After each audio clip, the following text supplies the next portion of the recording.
Shadow of Truth with your host Dave Kranzler from investmentresearchdynamics.com and Rory Hall from thedailycoin.org. And today is Thursday, June the 11th, and we will be covering China's and India's solar program and the impact that this will have on the silver market. And we're going to bring our returning guest, Mr. Jeff Brown, out of Beijing, China. Thank you very much. What I wanted to just say really briefly is that just in the last several weeks, the manipulation of the precious metals sector is the most intense that I've seen it in 15 years. It's almost 200,000 contracts. Jeez. Yeah. It hadn't been that high in a very long time. So just to put that in perspective, translates into 1 billion ounces of silver. Yeah, because they're 500 ounces per contract, yes, right? Yes, 1 billion ounces of silver, okay? And so for instance, what we saw in the overnight market, and I'm just looking at the gold graph here, is the same thing. What we saw in the overnight market in the precious metals was the gold and silver were basically flat to up during the Asian and Indian session, and then just before midnight, and I don't know what the catalyst was, all of a sudden, the dollar took off to the upside and gold and silver started selling off. And the sell-off intensified when London opened. And then on the retail sales number, which was horrific, gold actually spiked up, and then they beat it right back down, and then we drifted higher, and silver was even more exaggerated, and they took silver back below 15. And in fact, on the day, silver's low is 1577. This is the July silver futures. All right, that's low. And the high was 1604. Well, once they smashed it, it actually drifted back above 16, and it gets to this point here where I do think that they're having trouble keeping silver below 16, and I think they really want to keep it below 16 if they can. On the COMEX, it closed right at 16. As soon as the COMEX floor closed, it popped above 16. So silver and gold are both behaving like coiled springs. And I think at some point, I wouldn't be surprised if you wake up one day and you're going to see gold and silver up a lot. So I just wanted to sort of preface our conversation with Mr. Jeff Brown with that market update on the precious metals. Well, thank you for that. And as far as the number of contracts, did you say that you've never seen it that high? No, open interest in COMEX silver is a record high. Because I know it used to run in the 150,000 contracts. Well, for the longest time, for most of the time that I've been doing this, it was running, say, between, 80 or 90,000 contracts, and then it would run up to as high as 150,000. I think when the market peaked just below 50, I want to say it might have peaked out at 166,000 contracts. That sounds about right. So it's 190,000 contracts, which is 190,636 contracts. That's a lot. That's a couple thousand more than the all-time high. Yes, than the previous all-time high. Here, I'll do the calculations. When silver topped out, just before it topped out at 49, the open interest hit a then all-time high of 166,000. Oh, so what you're talking about right now is the open interest with silver at $16 an ounce versus $49 an ounce. The open interest, it's 14% higher with silver, with the price of silver a third of what it was at the peak. So I mean, and well, let's just put the 190,000. I'm just going to, just for calculation purposes, I'm just going to round it to 600, 190,600. So you're talking about 953 million ounces a year. All right. The world produces 800 million ounces of silver a year. Max. That's So the amount of open interest on the COMEX right now exceeds production. Exceeds global production, global annual production by 19%. And you're going to tell me that that's a free trading natural market? It's not. I mean, it's absurd that the operators of the COMEX and the U.S. government and the regulators would let the open interest in paper silver become so disproportionate and so extreme compared to the underlying, even the possibility of delivering that if people would stand for delivery. There's a reason why they're manipulating silver like this, and why they've gone to an extreme degree of manipulation. There's a reason for it, and we're going to find out. And I think we're going to find out possibly this year. But what it does is it allows the banks and the U.S. government to keep a lid on the price of silver. They're going to have a big problem with silver. This amount of open interest in a futures contract in relationship to the amount of underlying physical commodity that is deliverable. This is unprecedented in commodity history. We've never seen anything like this. And now we're about to learn about China and their solar demand, which is they're going to be removing 236 metric tons a year of, or I'm sorry, about 300 metric tons a year of silver. And I don't know where it's going to come from. I mean, and if 1%, help me out here, Dave. If 1% of this 190,600 contracts stands for delivery, what's going to happen? Where's it going to come from? Well, COMEX will have to default. I'm actually looking forward to hearing what Jeff has to say about the solar industry. Forget about what we've been reading about China's solar industry in the media here. I think he happens to have some extraordinary numbers. Yes, he does. Well, we've got Jeff Brown, returning guest, our eyes and ears in the heart of the new power source, which is Beijing, China, or the shifting power source, I should say. And Jeff, how you doing today? Well, I'm doing great. Now, as far as the silver aspect of this, when you're talking about 100 gigawatts of solar panels by 2020, that's five short years from now. Okay. Yeah. And you know they have 5-year plans, and the Chinese have these 5-year plans that go back to the days of communism and government planning but it actually works, and they set a goal and they work very very hard to achieve it. And so for now. I sent you all an article. The president or the CEO, I think, of Trina, the #1 solar panel maker in the world, is Chinese. He's saying that maybe even 100 gigawatts is the floor. It may even be more than that. Well, if they're planning on just rooftop solar panels, then that could easily be a floor. Well, that's what's interesting. That's what's interesting is now, since we last talked, there was an article in the newspapers here excoriating the Chinese for, some guy in some environmental group here was just lambasting the fact that the efficiency of hydro, wind, and solar in China is very, very low because they've built up all of this capacity that much of the wind and hydro and solar in China is in the western part of the country, and 96% of the people live on 54% of the land. And so you get out west and there's no one there. That's where a lot of the hydro is, and wind and solar. And so they've got all this capacity built up, but now it's not connected to the grid the way it should be. So now there's going to be a big push to do that. And then secondly, in this 5-year plan, you brought up something. They actually want to now localize solar production. So China, you go all over Beijing and you see these passive, water heaters. They're everywhere.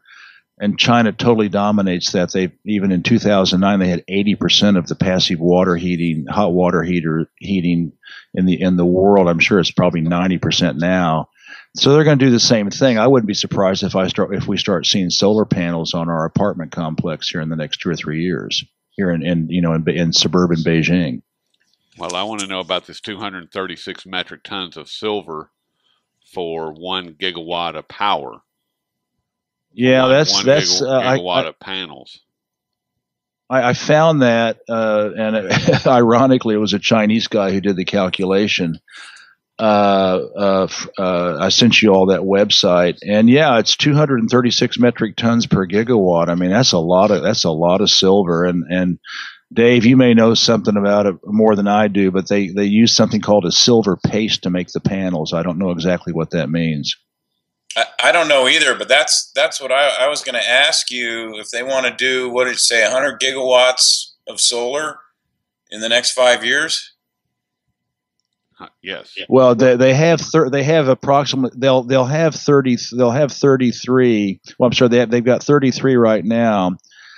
If they add the extra 67, like they're talking about, at 236 metric tons per gigawatt of solar, that comes out to 15,812 metric tons of silver they'll need in the next 5 years.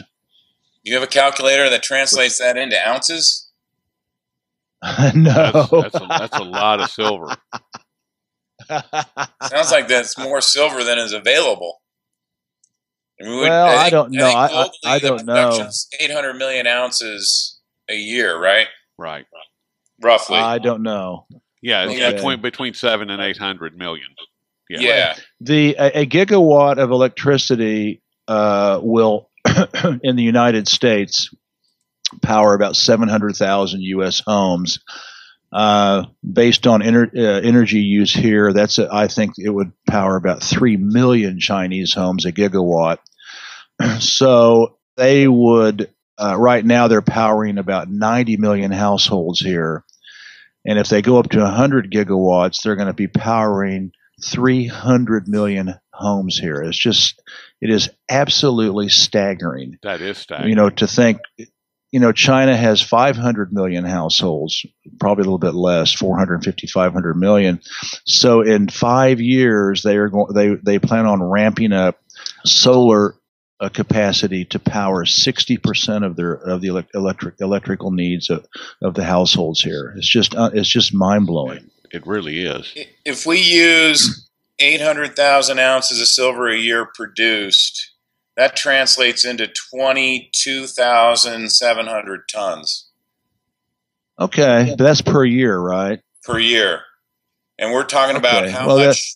So 67 gigawatts. Well, no, that's a total over 5 years. So it comes out to a little over 3,000 metric tons a year, which is right at their annual production, which is around 3,200 metric tons a year. So they actually have enough right now to make all those solar panels with what they mine, but I think what they're trying to do is import what they can, just so that they just don't literally run down to zero stocks.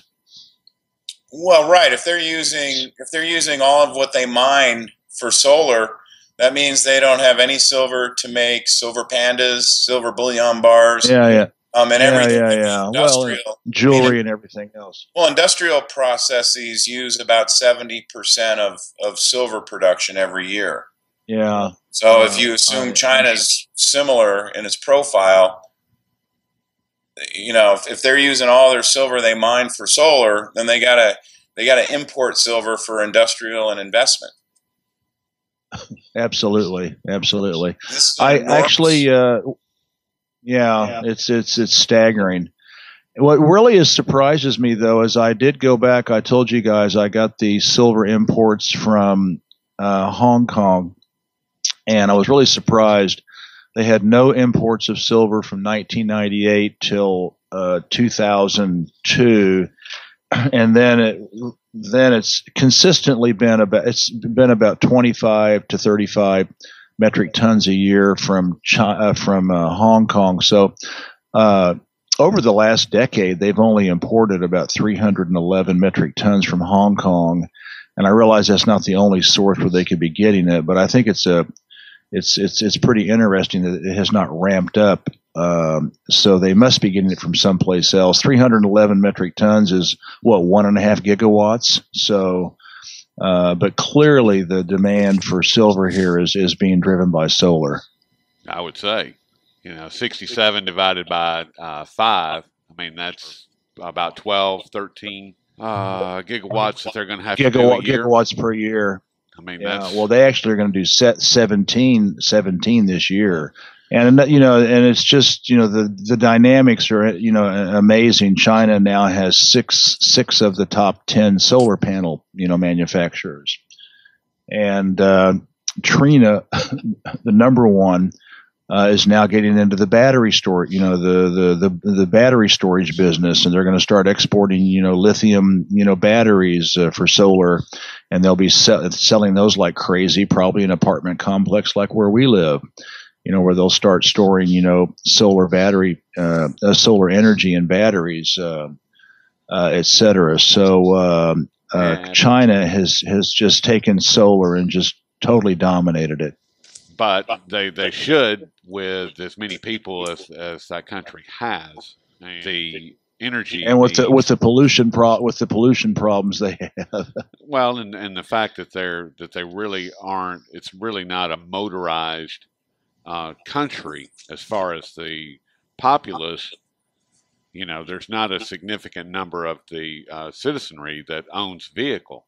And when that owns a car, and when that number starts ramping up, then you're going to have serious pollution issues unless they address it the way that it sounds like they are. But as far as the big cities are already motorized. I mean, Beijing has 5.5 million cars and a population of 20 million. I think that's not as high as the concentration in the United States. But once you get out in the countryside, the vehicles per person drop dramatically. But again, I kind of like this. I mean, this is all being driven by popular protest. I mean, there's actual protests, against pollution here, and so the government is, reacting to the people's desires for cleaner air. So I think it's commendable. That's pretty cool. That means that Rick Rule is 100% correct in his palladium and platinum play as far as the pollution, because palladium and platinum both are used in catalytic converters, specifically vehicles. Okay.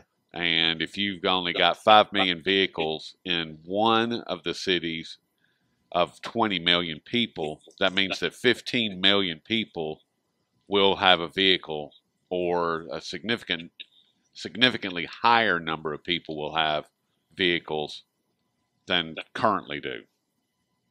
Yeah, no, they're still, well, it's the biggest auto market and the biggest auto manufacturer in the world. It's it just, with the numbers and the growth and the middle class exploding. I don't particularly like it, but in fact, I'm actually proud not to have a car over here, because we don't need one with taxis and metros and buses.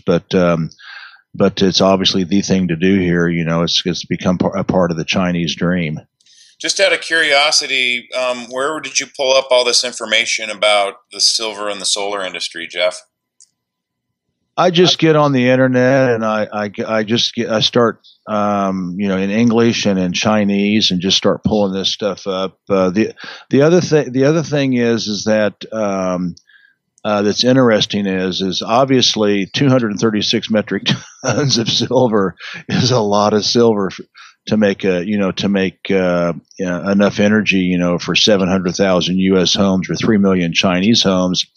And I think the interesting thing is, apparently all these solar companies are working madly trying to find a substitute for silver, because it's expensive.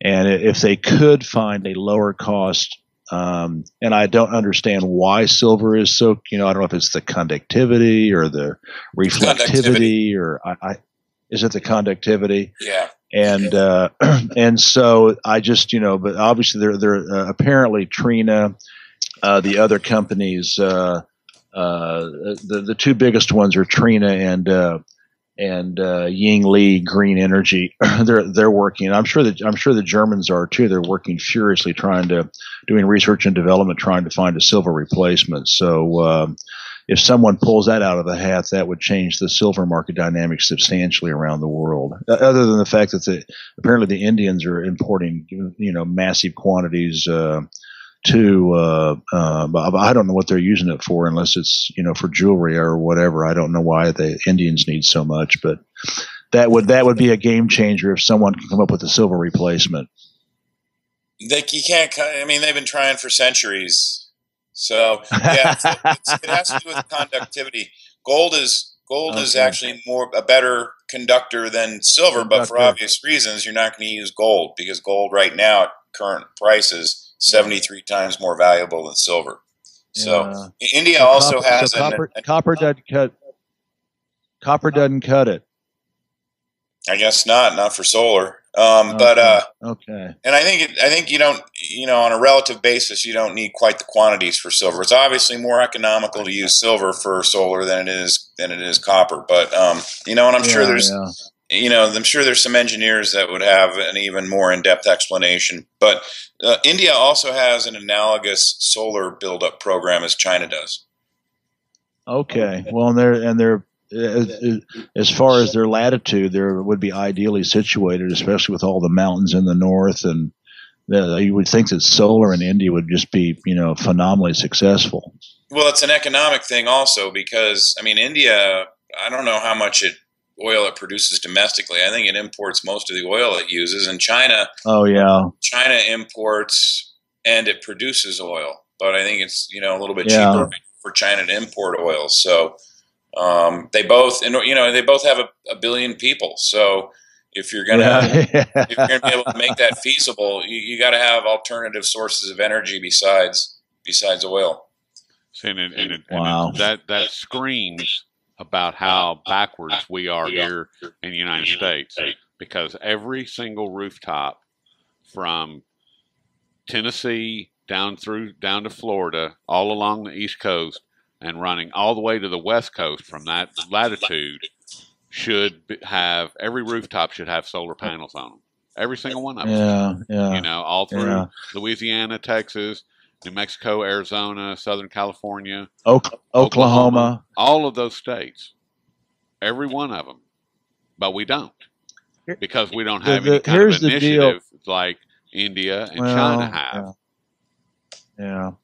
That's because there's no the petroleum companies can't make the obscene profits they can on solar that they can on oil. That's correct. And here's the deal.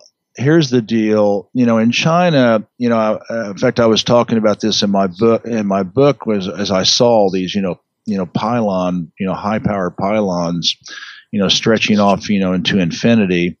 It can't be profitable. It cannot be profitable. And I don't think the Chinese care. I think if they feel like if they could get back their capital investment in 50 years, they're probably happy, because the overriding factor for them is development and taking care of their people. And if it costs the government money to do that, then they'll even, there was 2 or 3 years ago, solar was really in the dumps, because they overproduced. They kind of got overhang on compared to consumption. And so, other companies around the world went out of business, but the Chinese made sure that theirs stayed in business. And now they've got, the top 3, manufacturers in the world. So their model of this sort of, state administered capitalism has some very powerful advantages in the 21st century. What do you think about that, Dave?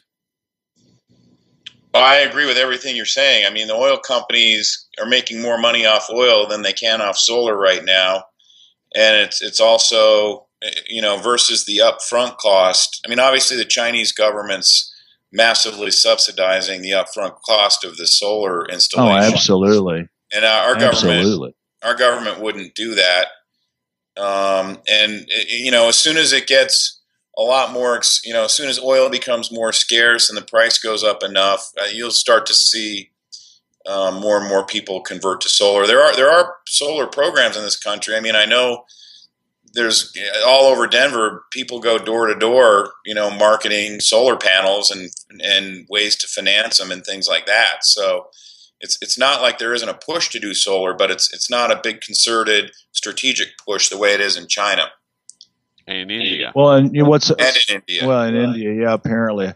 What's interesting is I didn't save the article, but I saw something where the World Bank. Did you all see that where it said that the oil industry is subsidized to the tune of, like, I don't know, it was like in the trillions. So we subsidize, but we subsidize the powerful and the influential, and without those subsidies, the oil business would not be profitable. So, in fact, the article I read, it said that basically all the profits that were made by one oil company were basically thanks to subsidies and write downs and all these other gimmicks and tax abatements and refunds and everything else. And without all those gimmicks and tax giveaways, oil would be much less profitable, and we would be paying a lot more for it at the gas pump. Well, there's also that, plus this goes back to the 50s when the King of Saudi Arabia, in exchange for the U.S. giving the Saudi royal family military protection, basically promised that the United States would always have cheap oil at their disposal from Saudi Arabia. Yeah. So that's a big part of it. I mean, it's basically a graft payment for our military protection because I know that 90% of the population over there would overthrow the Saudi royal family if they could, but they can't because they got military protecting them. Yeah. Yeah, so, exactly. Yeah, this has been very informative about silver. Certainly, you've presented information that's not available in the blogosphere and the financial media in this country. Which is what we like. It's fun to do, and I really enjoy working with you guys, and it's really expanded my horizons as I'm writing Xi Jinping's diaries here, and it's a nice break for me, and I look forward to keeping it up. And you guys have inspired me to buy gold. Did you get the ingots? I would have already. No, I can't because my darn passport is at the visa office until June 26th, the last day of school. So I'm going to go down on Monday, whatever that is, June 30th or July 1st or whatever. I'm going to go down and buy a 50 gram